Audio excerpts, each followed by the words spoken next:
I want everybody to take their time with this, be informed, know the deal. Don't fall for the banana in the tailpipe. Understand what I'm saying? Because there's a lot of misinformation. Excuse me. A lot of misinformation, a lot of spin happening. And I want to make sure that if you watch this show, that you got the real deal about what's happening. Okay? So let's do minimum wage. And let's take our time a little bit, make sure people get it. So I'm using Market Watch as my source for information regarding the minimum wage because I feel it's the most accurate as it's focused mostly on the money aspect. Okay, and that's what's most important here. Not a bunch of narrative spinning, but the money aspect, because we are talking about money. Okay, so first of all, one little bit of context here. One thing I don't like about this whole conversation about the relief package, forget calling it a stimulus. This ain't about stimulating nothing. This is about providing relief to citizens who are feeling a lot of pain right now due to the COVID-19. Feeling a lot of financial pain, mental pain, all right? Insecure pain, pain of insecurity. Like this is what's happening, okay? We got food insecurity, worries about being able to stay indoors, how we gonna take care of the kids, school's not open, whole lot of pain going on. This is a relief check. What I don't like is, for some reason, a lot of folks don't recall that the Democrats want to give out $1.9 trillion, which they haven't done, which they're late on. And that's a travesty. It should have been twice that. It should have been twice that, and the dollar amount should well exceed $1,400. It should be $2,000 at least, bare minimum. I would say $4,000, okay? But recurring monthly should be $2,000 plus. That's where I stand on it. But please, for the love of God, Johnsons, don't be fooled by the fact, don't be fooled into thinking that the Republicans were doing a better job.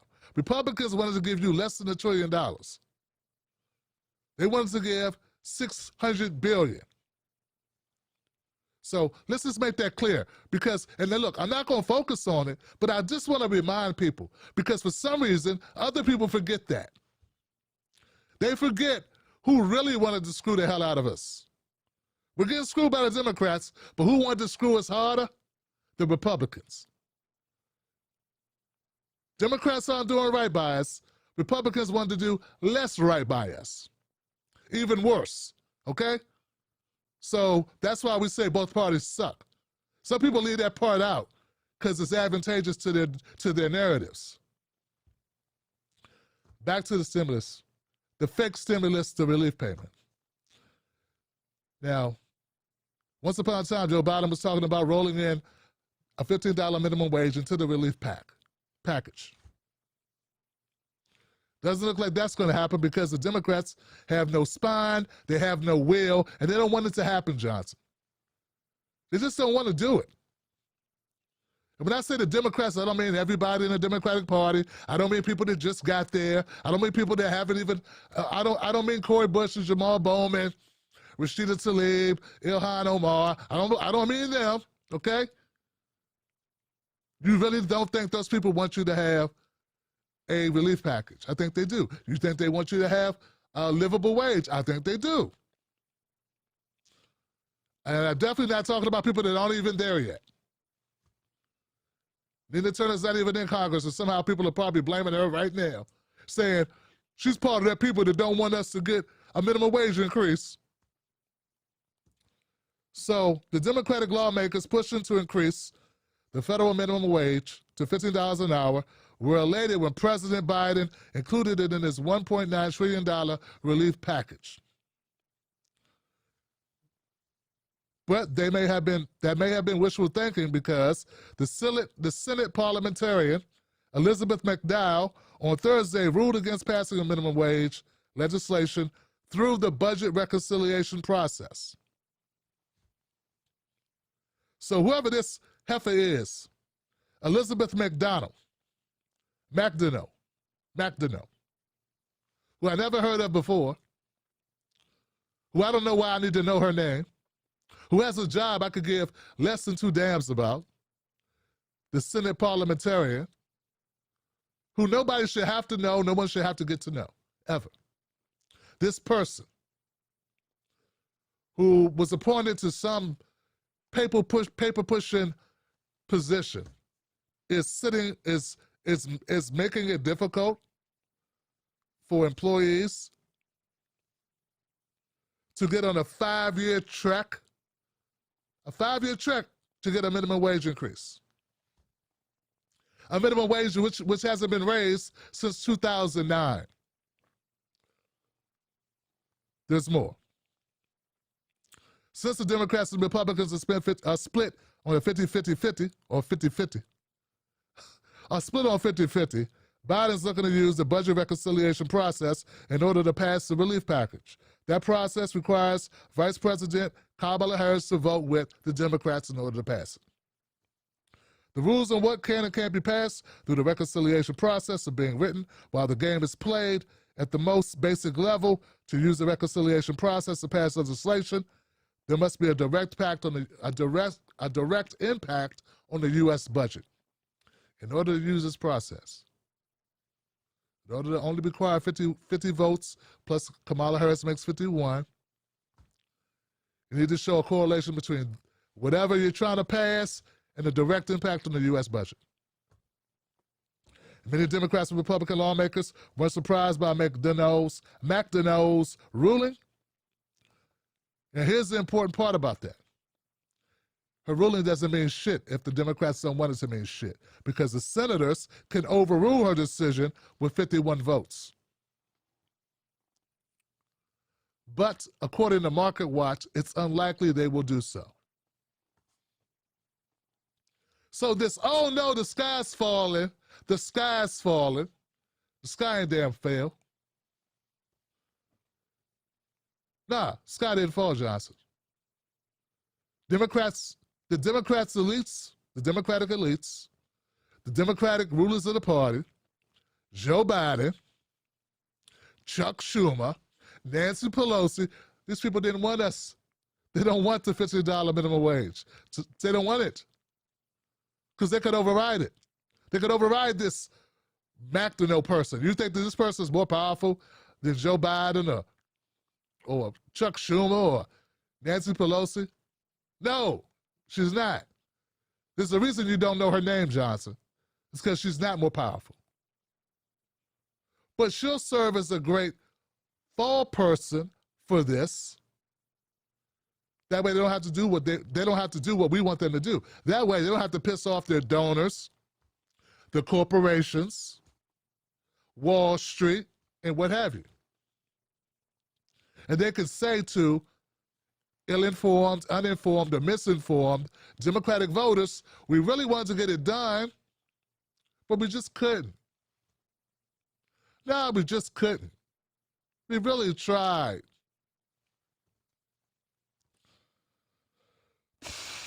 Now, according to Market Watch, this Market Watch says the reason why they won't force to overturn or overrule this Elizabeth McDonough, the Senate parliamentarian, is because there are plenty of other paths lawmakers can pursue to raise the federal minimum wage.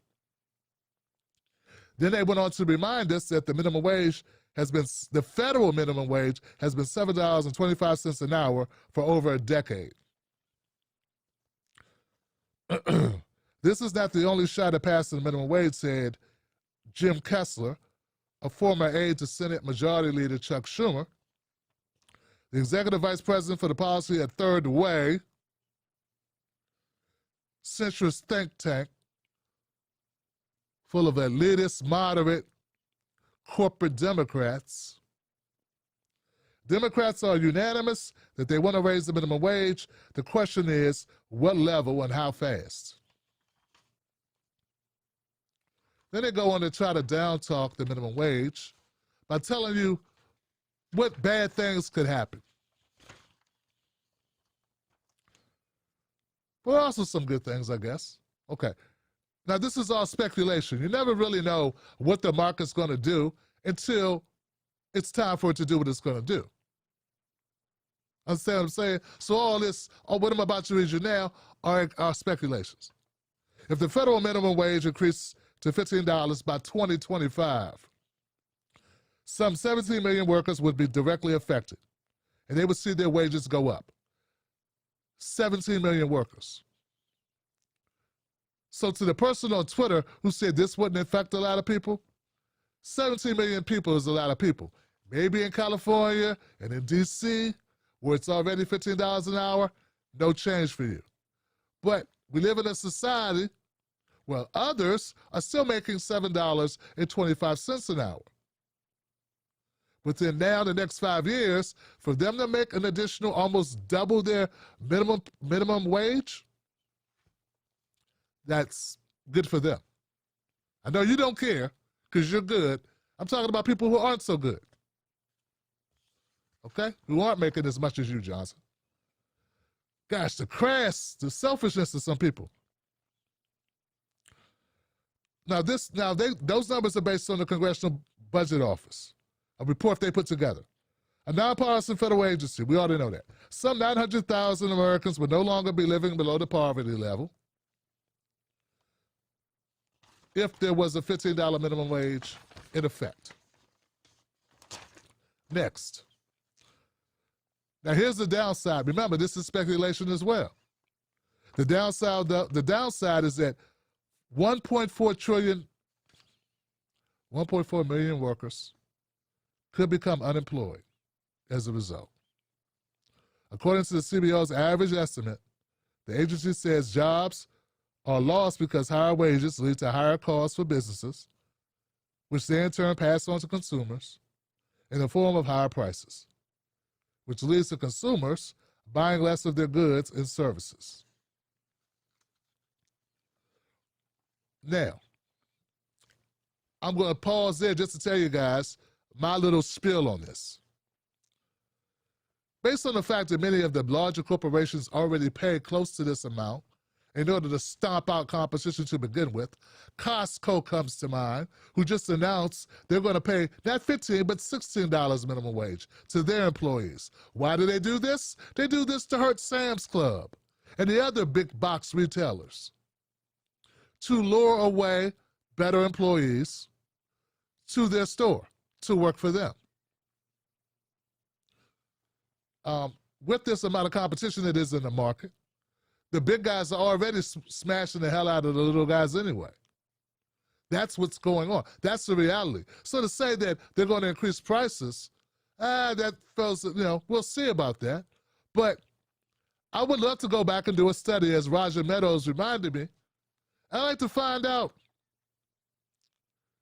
through 2009 up till now, there hasn't been a minimum wage increase. Have they been increasing prices the last 10, 11 years? Last 10, 11, 12 years?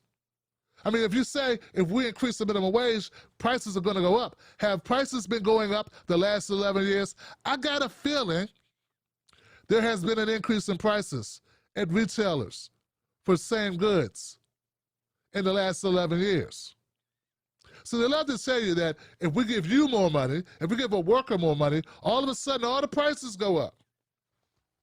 What they fail to mention is there's a thing called inflation, which causes prices to rise anyway. What never rises, what doesn't rise with inflation, unfortunately, are the minimum wage of employees.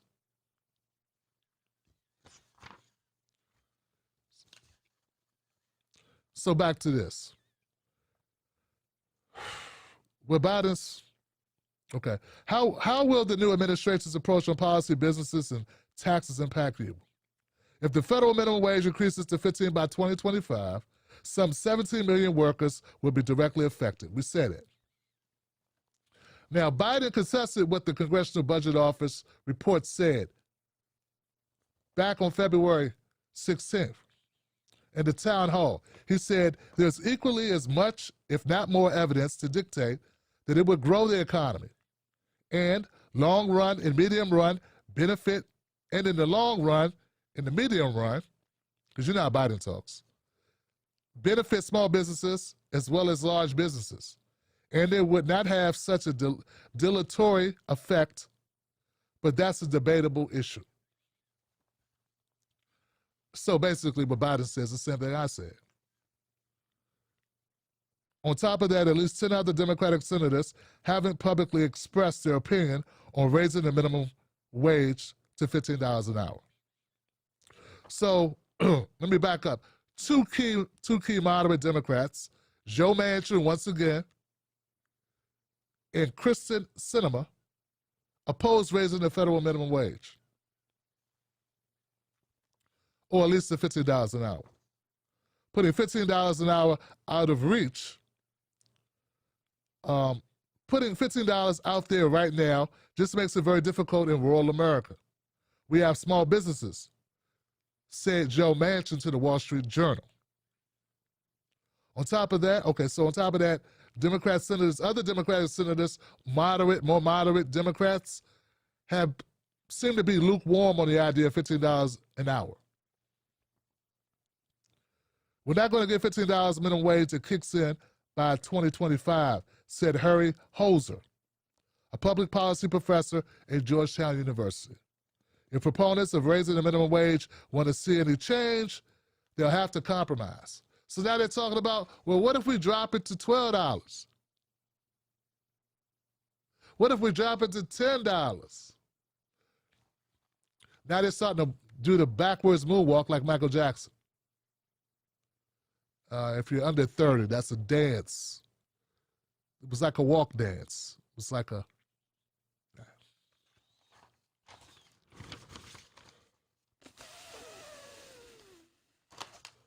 Okay.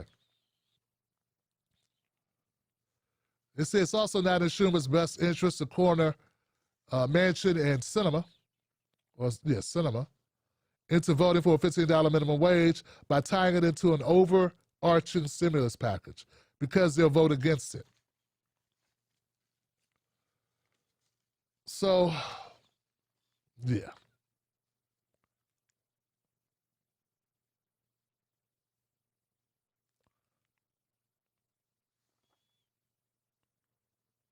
Senator Josh Hawley, Republican out of Missouri, jackass. He says the biggest corporations in America can afford to pay their workers $15 an hour, raise the minimum wage for big business, not small businesses. White House Press Secretary Jen Psaki declined to comment on whether Biden would support an hourly minimum wage below $15 an hour. Instead of mandating all states adhere to the same yearly schedule for minimum wage hikes, they could go with a regional approach. This would allow different regions of the country to get to $15 minimum wages at different times. So that's where we are. Amazon, Target, Costco, all willing to go to $15. Costco, they just went. The Hollies, 2 days before Costco, CEO Craig Jelinek announced that the warehouse retailer will raise the minimum wage for its workers to $16 an hour. And he said this is an altruism or charity. At Costco, we know that paying employees good wages and providing affordable benefits makes sense for our business and constituents, or constitutes a significant competitive advantage for us, as I stated earlier. But even as more retail giants such as Amazon, Target are raising their base wages to $15 an hour, it's unlikely the Democrat lawmakers will abandon their longstanding promise to raise the federal minimum wage. Okay, so that's what's important here. Democrats promised $15 minimum wage. That's what they said they'd do. That's what they said they would fight for. $15, a $15 minimum wage. It's bad enough a lot of people don't understand that they didn't mean it tomorrow. That they were going to do this in steps. A gradual increase. It's bad enough that that part wasn't illuminated. At least I don't think it was. I think most Americans thought Hey, $50 a minimum wage. Ooh, that's what's going to happen. When are they going to implement that? And didn't realize that would, even if they do get that in the bill and they do pass it, it probably wouldn't take effect until 2024, 2025. Besides all of that, we got them going from $2,000 lump payment that still hasn't come to a $1,400 payment that still hasn't come.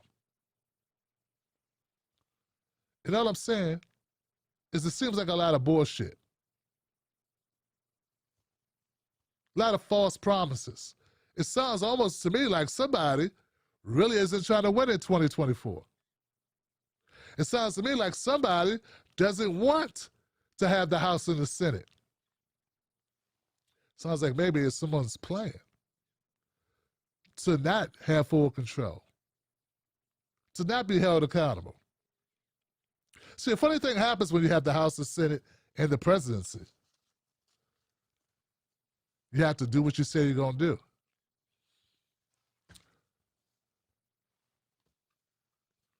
That's such a good thing when you don't want to have to do what you said you were going to do. That's such a good thing when you want to talk the talk but not walk the walk. Elizabeth McDonald. Oh, what if Elizabeth McDonald's ruling, this parliamentarian ruling, where she's like the big decider of what will be able to go in the relief package or won't? What about her? They say that the Senate parliamentarian has dealt a potentially lethal blow to Democrats' drive to hike the minimum wage, deciding that the cherished progressive goal must fall from a massive COVID-19 relief bill the party is trying to speed through Congress. But I just read that the Senate could overrule it with a 51 vote, including Kamala Harris. So how was she, the Senate parliamentarian, dealing a death blow? If the Democrats, if they wanted to, could push on anyway.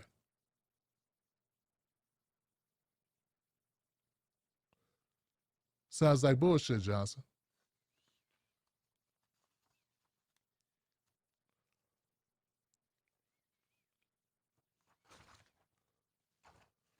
Democrats could choose to bust through decades of Senate precedent, ignoring the parliamentarians' view, and keep the minimum wage provision in the bill with their 51 votes.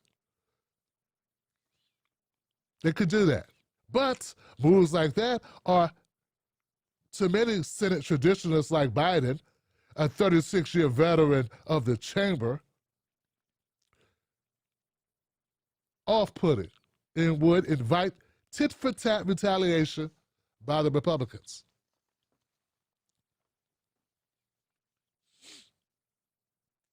All right, guys, so here goes the thing. And this has always been the rub with the Democrats, and this is one of the reasons why I'm not a Democrat. As Bernie Sanders said, I don't tolerate bullshit very well. This is bullshit. Oh, Joe Biden, he's such a adherent to the rules and regulations. There should be no rule of regulation that hinders your ability to serve the people, because that is why you are there. So even to tell me in the middle of a pandemic, when essential workers are busting their asses, risking their lives, in a country that hasn't had a federal minimum wage increase since 2009, at a time when you're wondering how you're going to save the economy, at a time where a number of us are desperate, a number of us, our backs are against the wall. Now you want to talk about, we want to adhere to these rules, because if we don't adhere to these rules, the Republicans are going to go tit for tat, and then they're not going to adhere to rules. Folks, I'm not saying I pay that much attention to the Senate, because I don't. But this is the first time I've ever heard of a parliamentarian getting in the way of anything. In fact, the entire time Trump was in office, I didn't hear shit about a parliamentarian. I do remember there being votes. There were no Democrats voted with the Republicans. And I remember a couple of votes where Mike Pence voted and he was the tiebreaker. I remember that. And you know what I don't remember? I don't remember Donald Trump or Mitch McConnell crying about, we need to keep things, diplomatic. We need to stay with tradition. And the only time the Republicans ever use that type of talking point is when they're trying to screw Democrats. But here's the thing, guys. They don't screw Democrats. They have an agreement to sleep together. Yeah, no one's taking anybody's cookie. You understand what I'm saying here? The Republicans don't take the Democrats' cookies. No. Neither do the Democrats neither are the Democrats Bill Cosby the Republicans. These are all planned, agreed upon actions. These are agreed upon screw-overs of us.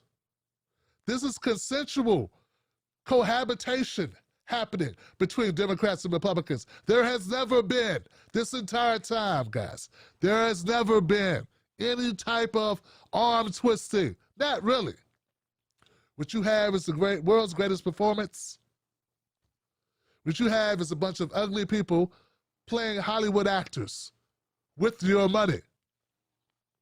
At least when Hollywood actors play roles, they do so with the money from the studios. We don't vote for them, okay? They're given a script, they play a role, they know it's not real. You and I know it's not real. Some of us are stupid. We get mad at an actor and actually believe that they are the person that they are portraying. But when politicians do it, these Republicans and Democrats do it, they are doing it without being given a role. They are playing a role, but they are not doing it. They are not doing this with the understanding that they are playing a role. They are pretending. They are playing a role, though, Johnson. They are acting. They have a script. They just don't read it to you. They don't share it with you. They don't share it with the public. It's high time, man, that people understand what's happening. That you accept and look at this situation for what it is. This parliamentarian thing, it's crap. It's a lie. It's trickery. It's fuckery. It's a game. It's a scam. It's the Democrats' way to get out of doing what they said they would do. As I started off, don't give me that, oh, the Republicans would be so much better. The Republicans and the Democrats are in cahoots in not doing what we want them to do. Just like health care. We all want it. It's not like there's a bunch of conservatives going, hey, I like to die from curable disease because I don't have money. No, no. Think what you want to think, okay? Think what you want to think, but don't be so naive to believe that there are a bunch of conservatives and independents going, hey, I would just love not to have health care. Yeah, let's tie it to my job that's gone. Don't buy the bullshit, and don't buy into the everyone's so racist that they'd rather die than have health care. Don't be a fucking child, okay? I'm serious. I'm serious, guys.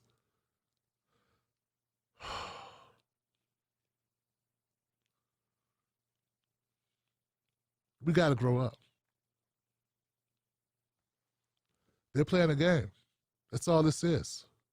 So you mean to tell me the parliamentarian person that you're writing about, that you said is dealing a death blow, all we have to do is do like this and block them, and it's game on, Johnson? Well, do like this then. Do the thing with the thing. Do the thing. And they're not going to do the thing because they don't want to block it, because they want the parliamentarian to muck up the works, and they want a get-out-of-jail-free card. They want an excuse.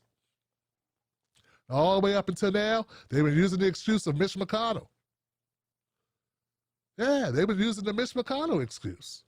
Now that there's no more Mitch McConnell excuse, they got to use this lady, this Elizabeth McDonough. Joe Biden doesn't want you to have $15 an hour. He doesn't want you to have it. Well, you know what? He might want you to have it. The people that own him don't want you to have it. And since they don't want you to have it, he doesn't want you to have it. And neither does Nancy, and neither does Chuck. Okay? And whoa, and the Republicans don't want you to have it either. So we can't play this stupid game where these people try to push you to Republicans as if that's going to solve it. No, Candace Coonins, that would not solve this. Joining the Boogaloo Boys, adding them to your progressive groups won't solve this.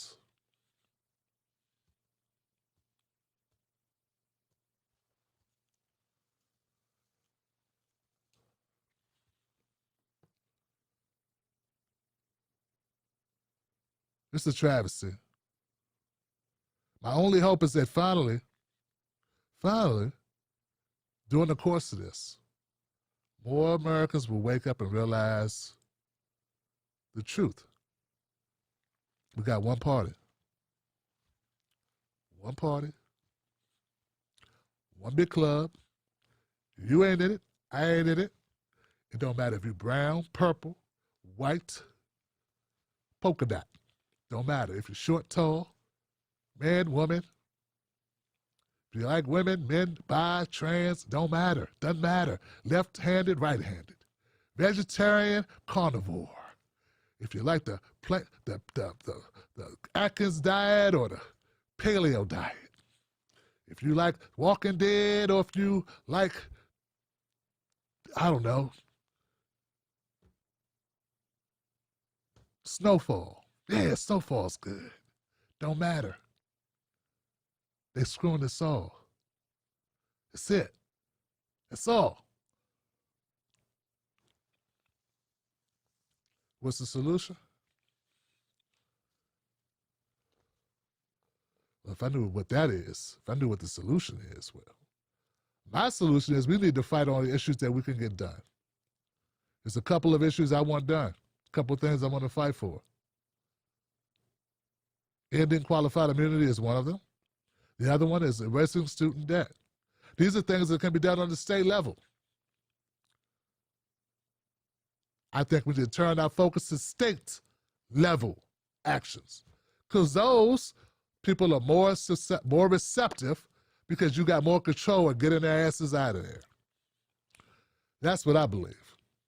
That's what I'm going to turn the majority of my activism focus. I still report on federal issues. I'll still report on national issues. But if you want to ask me what we should be doing besides me trying to get a whole bunch of views on videos, yelling and cursing about something that will not change, I think we need to, I think I would, as a friend, as Tim Black, as your Johnson, leader of the Johnsons, guys, state politics, local politics is where it's at.